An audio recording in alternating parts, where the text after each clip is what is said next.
ఈరోజు ఈ రాష్ట్ర ముఖ్యమంత్రి గౌరవనీయులు రేవంత్ రెడ్డి గారు రోజుకి 19 గంటలు కష్టపడి ప్రభుత్వాన్ని నడుపుతా ఉన్నారు. గత ప్రభుత్వంలో జరిగినటువంటి అనేక తప్పిదాలని, అనేక అవకతవకల్ని సరిచేస్తూ ఈ రాష్ట్రాన్ని ఒక విజన్తో ముందుకు తీసుకుపోతా ఉన్నారు. మా కాంగ్రెస్ పార్టీ అధ్యక్షులు మహేష్ కుమార్ గౌడ్ గారు రోజుకు 18 గంటలు కష్టపడి బూత్ లెవెల్లో ఇలా ఎస్ఐఆర్ మీద కేడర్నంతా పనిచేపిస్తున్నాడు. కేడర్నంతా యాక్టివ్గా ఇలా పనిచేపిస్తున్నటువంటి పరిస్థితి. ఈ క్రమంలో ఇటు ప్రభుత్వానికి ఇటు పార్టీకి నష్టదాయకమైనటువంటి మాటలు, నష్టదాయకమైనటువంటి స్టేట్మెంట్లు రాష్ట్రంలో అక్కడక్కడ జరుగుతూ ఉన్నాయి.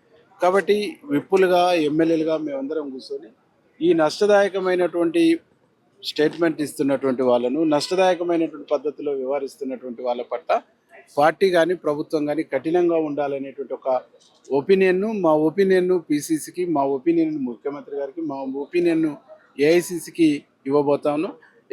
ఒక నిర్దిష్టంగా ఒక క్రమశిక్షణ కలిగినటువంటి ప్రభుత్వంగా, క్రమశిక్షణ కలిగినటువంటి పార్టీని ముందుకు నడపాలనేటువంటి ఒక సూచన కూడా మేము చేయబోతాం. మీ జిల్లాకు చెందిన రాజగోపాల్ రెడ్డి ఎన్నోసార్లు విమర్శలు చేసిండు. సీఎం నుంచి స్థానిక ఎమ్మెల్యేల మీద కూడా విమర్శలు చేసిండు. ఆయన మీద మీరు ప్రభుత్వ ఇప్పుగా కానీ లేదా పార్టీ తరఫున ఎప్పుడు మాట్లాడలే కానీ కొండ సురేఖ మీద, బీసీ మీద కాబట్టి ఈ స్థాయిలో మాట్లాడుతున్నది ఆరోపణ. ఎవరైనా 1-2 సార్లు ఉపేక్షిస్తారు. ఇలా గతంలో కొండ సురేఖ బిడ్డ ఇలా కొత్త కాదు, మాట్లాడింది అనేక సందర్భాల్లో మాట్లాడింది. అయినా పెద్ద మనసుతో ముఖ్యమంత్రి గారు పార్టీ వాళ్ళను ఉపేక్షించింది. మేము ఇట్లాంటి ఒక మెతక వైఖరి ఉండొద్దు, కఠినంగా ఉండాలనేటువంటిది మేము కోరబోతున్నాం. దానికి కొండ సురేఖన ఇంకోరా అనేటువంటిది కాకుండా రాష్ట్రంలో ఎవరు మాట్లాడినా కఠినంగా ఉండాలనేటువంటి అభిప్రాయం చెప్పబోతాం. సిపిఐ నారాయణ మాట్లాడుతూ రేవంత్ రెడ్డి మంచిగా పని చేసుకుంటూ పోతే ఏముండదు, మంత్రులు కానీ అధికారులు కానీ భయపడతారు, ఆయన ఫస్ట్ మంచిగా ఉండాలంటున్నా. అంటే సీఎం రేవంత్ రెడ్డి అవినీతి చేస్తున్నా. సిపిఐ నారాయణ ఏ కాంటెస్ట్ లో మాట్లాడిందో దాన్ని విన్న తర్వాత నేను మాట్లాడతాను. మేము మా ముఖ్యమంత్రి రేవంత్ రెడ్డి గారు చాలా బాగా పనిచేస్తుండు, ఒక ఆదర్శంగా పనిచేస్తుండు, ఒక నిజాయితీగా పనిచేస్తుండు, ఒక నీతివంతంగా పనిచేస్తుండు. ఆయన అట్లా పనిచేస్తాడనే నమ్మకంతోనే, విశ్వాసంతోనే ఆయనకు అధికారాన్ని ఇచ్చారు.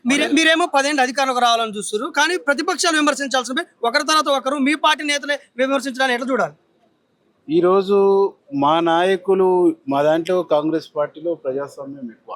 ఆ ప్రజాస్వామ్యం అంతర్గత వేదికలలో ఉండాలి, బయట మాట్లాడొద్దు అనేటువంటి ఒక సూచననే మా పార్టీకి చేయబోతా ఉన్నాం. అట్లాంటి కంట్రోల్ చేయాలనేటువంటి మా పార్టీకి చెప్పబోతా ఉన్నాం. మా పార్టీలో ఒక్కరిద్దరు ఇతర పార్టీలతో రిలేషన్ మెయింటైన్ చేస్తూ ఇట్లాంటి తప్పుడు ఆలోచనలు, తప్పుడు అభిప్రాయాలతో వాళ్ళ జీవితాలను ఆగం చేసుకుంటున్నారు, పార్టీని ఆగం చేస్తున్నారు. కాబట్టి వాళ్ళందరినీ సరిచేసేటువంటి కార్యక్రమాన్ని మా ముఖ్యమంత్రి గారిని, మా పిసిసి ప్రెసిడెంట్ తీసుకోమని కోరబోతాం. కొండా సురేఖ గారు వివరణ ఇచ్చిన తర్వాత కూడా మళ్ళీ ఈ మీటింగ్లు ఆమెను బర్తరఫ్ చేయాలి. అది వివరణనే కాదు, అది రెస్పాన్సిబిలిటీ లేకుండా ఎస్కేప్ అయ్యేటువంటి విధానంగా మేము చూస్తాం.